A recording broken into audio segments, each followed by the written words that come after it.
कासम के अब्बे के अलावा कोई ज़कूटा जिन आकर इस मुल्क का निज़ाम अब ठीक नहीं कर सकता। ये आप अंदाज़ा लगाएं, कासम के अब्बे का ज़र्फ देखें, आले शरीफ अपने घर से वज़ीर आला शिप बाहर नहीं जाने देती।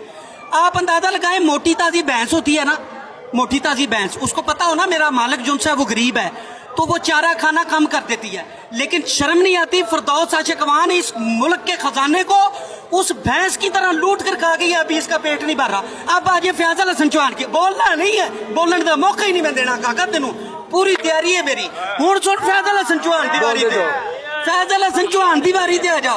मैं कहना सियाणी नस्ल का मरासी ना फैजल हसन चौहान नू हथ ते झमोटा मारन वास्ते ना रखे, उन्होंने वजीर लाया, शर्म नहीं आती इनको। हुण आ जाओ चाचे परवेज खटकी ते, इंडिया की फिल्म दे विच एहो जे बंदे नू ना गंदे नाले चो कढ़ के ते गली सड़ी लाश दा किरदार देना होवे ना, ते चाचे परवेज खटक दी सिफारिश की